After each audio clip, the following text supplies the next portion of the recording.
sous-marin quand la démagogie, le relativisme, le wokisme et le manque de courage mènent au drame. Souvenez-vous, il y a quelques mois, de ces 5 passagers du sous-marin commercial le Titan sombrant au-dessus du aussi funeste que célèbre Titanic. Tout d'abord, vous pourrez voir la vidéo de l'intérieur d'un sous-marin Titan, de ce petit sous-marin qui n'a rien d'un sous-marin, mais tout au mieux d'un jouet pour gosses de riches. Imaginez pouvoir plonger à 4000 mètres de profondeur dans un espèce de bidule avec 2 pauvres PC, 2 claviers de chez Action et piloter l'engin avec une manette sans fil et à pile de console premier prix relève de la bêtise la plus crasse. Prenez le temps vraiment de regarder ces premières vidéos et ces images concernant ce sous-marin du Titan que vous pouvez trouver partout sur Internet. Puis prenez le temps également de regarder le reportage sur un sous-marin français, un sous-marin militaire capable de plonger 10 fois moins profond, puisque un sous-marin militaire français va seulement à moins 400 mètres, alors que le Titan voulait aller voir le Titanic à moins 4000 mètres. Et regardez comment est conçu cet engin qui lui fonctionne, et cela n'est pas sans danger. Il suffit de voir l'entraînement et le professionnalisme des managers,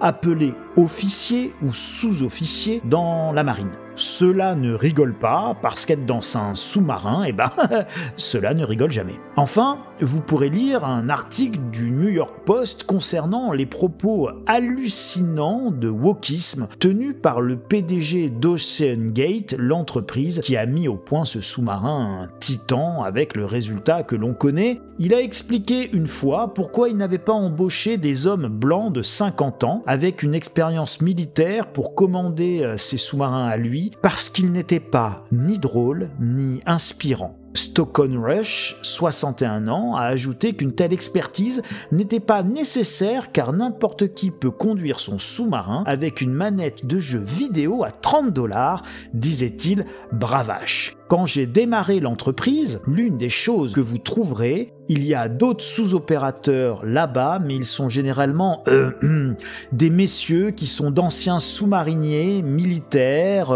et vous verrez tout un tas de gars blancs de 50 ans, avait déclaré Rush à Teledyne Marine dans une interview Zoom non datée mais qui avait refait surface lorsque le sous-marin a lui coulé sous la surface. Voilà la réalité, effroyable, terrible, 5 morts, des millions d'euros dépensés en secours.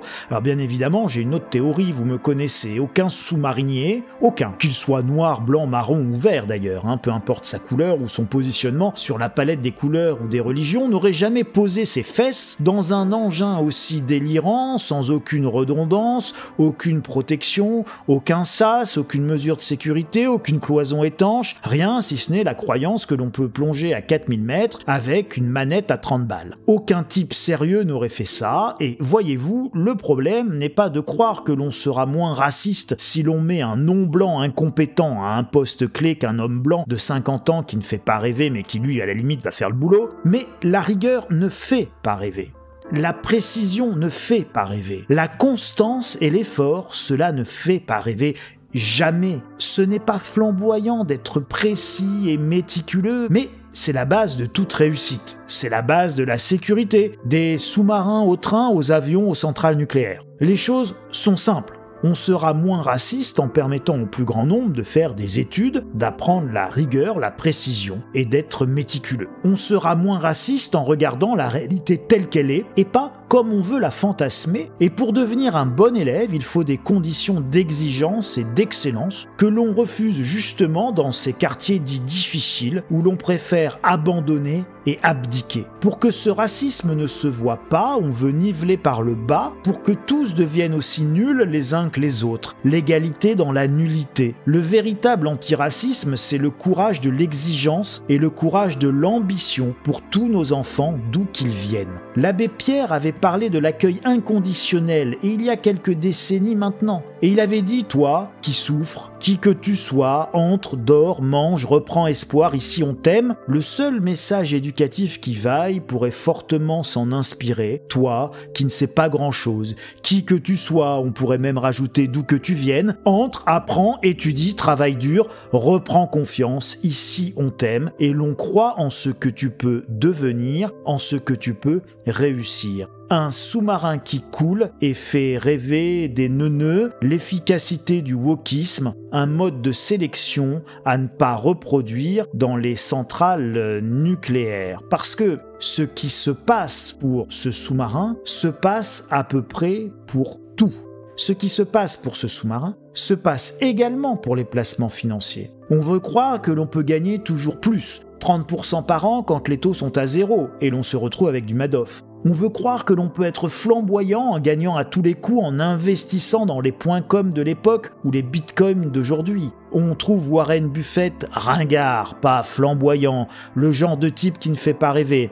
Il faut dire qu'il fait de l'analyse et de la comptabilité, c'est effectivement fastidieux. Cette histoire de sous-marin, c'est du Madoff 20 000 lieues sous les mers. Et c'est la conséquence de la démagogie ambiante, du relativisme actuel, du wokisme destructeur, où l'on confiera des centrales nucléaires à des gamins qui miaulent et se sentent chats, et notre manque de courage qui consiste à refuser de dire que la folie reste la folie, même si elle est à la mode, et qu'il y a des paires de baffes intellectuelles qui se perdent. Tout cela n'aura qu'une seule issue, le drame, individuel ou collectif, sans doute les deux. Pour le reste, n'ayez pas peur de passer pour un ringard, un nul ou un type pas inspirant. Soyez pénible, soyez exigeant et visez l'excellence. Et quand un truc vous semble pas sérieux, c'est qu'il n'est tout simplement pas sérieux. Et quand un truc vous semble flou, c'est qu'il y a un loup. Et enfin, quand vous avez un doute, c'est qu'en réalité, il n'y a pas de doute. Ne cédez rien à la médiocrité, ne cédez rien à vos âmes, ne cédez pas vos âmes aux écrans, refusez votre corps aux drogues même douces et protégez vos enfants. Si vous comprenez ce message, alors vous êtes la résistance. Enfin, que ces 5 personnes soient accueillies par les autres gentils fantômes qui hantent ces lieux d'une terrible tragédie. Il est déjà trop tard, mais tout n'est pas perdu. Préparez-vous les amis et préparez vos enfants. Et ils vécurent heureux, tous ensemble pendant 300 ans, au pays de Tirnan Og, le pays de la jeunesse et de la beauté éternelle.